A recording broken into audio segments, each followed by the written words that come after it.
The flu season is upon us. Which type will we worry about this year? And what kind of shots will we be told to take?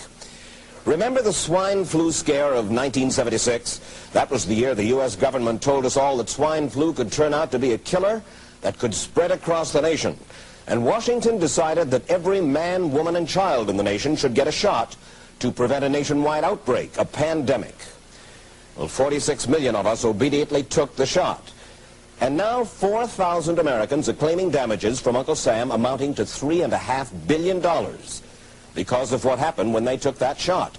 By far the greatest number of the claims, 2/3 of them, are for neurological damage or even death, allegedly triggered by the flu shot.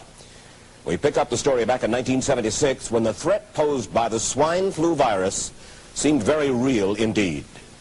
This virus was the cause of a pandemic in 1918 and 1919 that resulted in over 500,000 deaths in the United States, as well as 20 million deaths around the world. See how easy it is to... Thus, the U.S. government's publicity machine was cranked into action to urge all America to protect itself against the swine flu menace. Influenza is serious business. During major flu epidemics, millions of people are sick and thousands die. Well, this year you can get protection. The vaccines are safe, easy to take, and they can protect you against flu. So roll up your sleeve. Protect yourself. One of those who did roll up her sleeve was Judy Roberts. She was perfectly healthy, an active woman, when in November of 1976, she took her shot. 2 weeks later, she says, she began to feel a numbness starting up her legs. I joked about it at that time. I said I'll be numb to the knees by Friday if this keeps up. By the following week, I was totally paralyzed. So completely paralyzed, in fact, that they had to operate on her to enable her to breathe. And for 6 months, Judy Roberts was a quadriplegic. The diagnosis? A neurological disorder called Guillain-Barré syndrome, GBS for short. These neurological diseases are little understood.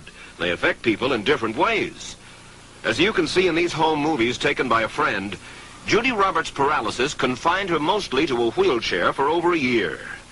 But this disease can even kill. Indeed, there are 300 claims now pending from the families of GBS victims who died, allegedly as a result of the swine flu shot. In other GBS victims, the crippling effects diminish and all but disappear. But for Judy Roberts, progress back to good health has been painful and partial.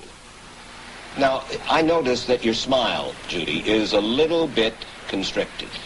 Yes, it is. Is it different from what it used to be? Very different. I have a greatly decreased mobility in my lips. And I can't drink through a straw on the right-hand side. I can't blow out birthday candles. I don't whistle anymore, for which my husband is grateful. It may be a little difficult for you to answer this question, but have you recovered as much as you are going to recover? Yes, this is it. So you will now have a legacy of braces on your legs for the rest of your life? Yes, the weakness in my hands will stay and the leg braces will stay. So Judy Roberts and her husband have filed a claim against the U.S. government. They're asking $12 million, though they don't expect to get nearly that much. Judy, why did you take the flu shot? I'd never taken any other flu shots, but I felt like this was going to be a major epidemic. And the only way to prevent a major epidemic of a really deadly variety of flu was for everybody to be immunized. Where did this so-called deadly variety of flu, where did it first hit back in 1976? It began right here at Fort Dix in New Jersey in January of that year when a number of recruits began to complain of respiratory ailments, something like the common cold. An Army doctor here sent samples of their throat cultures to the New Jersey Public Health Lab to find out just what kind of bug was going around here. One of those samples was from a Private David Lewis who had left his sickbed to go on a forced march. Private Lewis had collapsed on that march, and his sergeant had revived him by mouth-to-mouth resuscitation. But the sergeant showed no signs of illness. A few days later, Private Lewis died. If this disease is so potentially fatal that it's going to kill a young, healthy man, a middle-aged school teacher doesn't have prayer. The New Jersey lab identified most of those soldiers' throat cultures as the normal kind of flu virus going around that year, but they could not make out what kind of virus was in the culture from the dead soldier and from 4 others who were sick. So they sent those cultures to the Federal Center for Disease Control in Atlanta, Georgia for further study. A few days later, they got the verdict: swine flu. But that much publicized outbreak of swine flu at Fort Dix involved only Private Lewis, who died, and those 4 other soldiers who recovered completely without the swine flu shot. If I had known at that time that the boy had been in a sick bed, got up, went out on a forced march, and then collapsed and died, I would never have taken the shot. The rationale for our recommendation was not on the basis of the death of a single individual, but it was on the basis that when we do see a change in the characteristics of the influenza virus, it is a massive public health problem in this country. Dr. David Senser, then head of the CDC, the Center for Disease Control in Atlanta, is now in private industry. He devised the swine flu program, and he pushed it. You began to give flu shots to the American people in October of '76. October 1st. By that time, how many cases of swine flu around the world had been reported? There had been several reported, but none confirmed. There had been cases in Australia that were reported by the press, by the news media. There were cases in... None confirmed.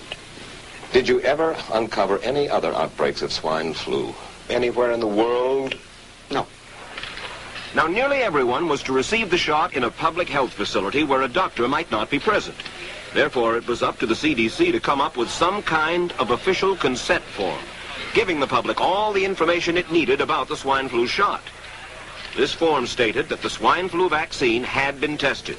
What it didn't say was that after those tests were completed, the scientists developed another vaccine, and that was the one given to most of the 46 million who took the shot. That vaccine was called X53A. Was X53A ever field tested? I can't say. I would have to... It wasn't. I don't know. Well, I would think that you're in charge of the program. I would have to check the records. I haven't looked at this in some time.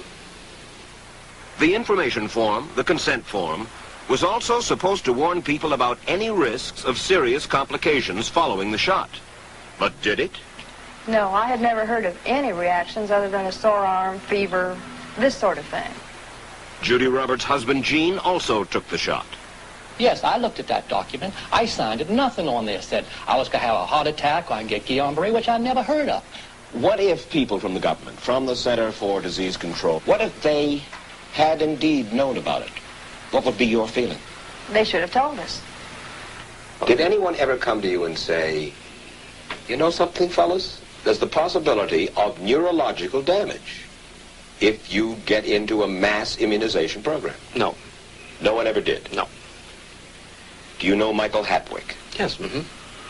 Dr. Michael Hatwick directed the surveillance team for the swine flu program at the CDC. His job was to find out what possible complications could arise from taking the shot and to report his findings to those in charge. Did you know ahead of time, Dr. Hatwick, that there had been case reports of neurological disorders, neurological illness, apparently associated with the injection of influenza vaccine? Absolutely. You did? Yes. How'd you know that?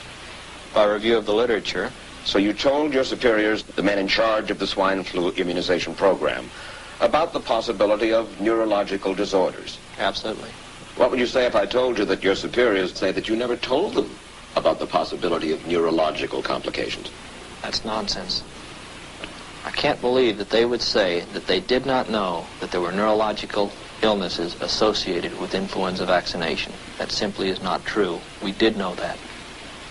I've said that Dr. Hatwick had never told me of his feelings on this subject. And he's lying. I guess you would have to make that assumption.